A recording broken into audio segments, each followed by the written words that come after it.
நம்ம ரோஸ் கெமிக்கல்ல இப்போ நம்ம இன்னைக்கு என்ன பார்க்க போறோம்னா வாஷிங் லிக்விட் ஸ்மார்ட்னா என்னென்ன நம்ம ப்ராடக்ட் கொடுக்குறோம் அதை பற்றி இப்போ டீட்டெயிலாக பார்க்கலாம். இந்த மாதிரி ஒரு நல்ல குவாலிட்டியான லிக்விட் ரெடி பண்ண உங்களுக்கு வந்து 10 ஐட்டமோ 9 ஐட்டமோ தேவையில்லை. இந்த மாதிரி ஒரு 3 ஐட்டம் இருந்தாவே போதும்.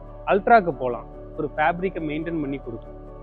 அதே இது இப்போ நார்மலான ஒரு ஷர்ட் யூஸ் பண்ணுறீங்க, எனக்கு நல்ல அழுக்கு போதும், ஃபேப்ரிக்கு ஒரு கொஞ்ச நாளைக்கு வந்தால் போதும்னா நீங்கள் ஸ்மார்ட்டை தாராளமாக யூஸ் பண்ணிக்கலாம். அதுக்குன்னு வந்து இப்போ ஸ்மார்ட் ரொம்ப லோன்னு நீங்கள் நினைக்க வேணாம்.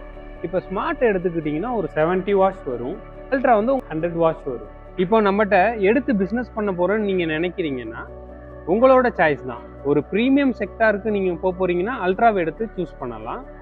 இல்லைனா நீங்கள் நார்மலாக எனக்கு நல்ல குவாலிட்டி நல்ல ஸ்மெல்லு இருக்கணும், நல்ல அழுக்கு போகணுன்னா நீங்கள் ஸ்மார்ட்டே சூஸ் பண்ணிக்கலாம். இப்போது நீங்கள் நினைக்கலாம், என்ன ஒரு இடத்துல 10 பொருள் தராங்க, 20 பொருள் தராங்க, 9 பொருள் தராங்கன்னு நீங்கள் நினைக்கலாம். பொருள் முக்கியம் இல்லை, எந்த பொருளை எந்த அளவில் எப்படி கொடுக்குறோமோ அதுதான் மேட்டர். அதுதான் குவாலிட்டியை உங்களுக்கு இன்க்ரீஸ் பண்ணி தரும். நீங்கள் ஒரு நல்ல பிஸ்னஸை ஸ்டார்ட் பண்ணி க்ரோ ஆகணும்னா நம்ம ரோஸ் கெமிக்கலை சூஸ் பண்ணுங்கள்.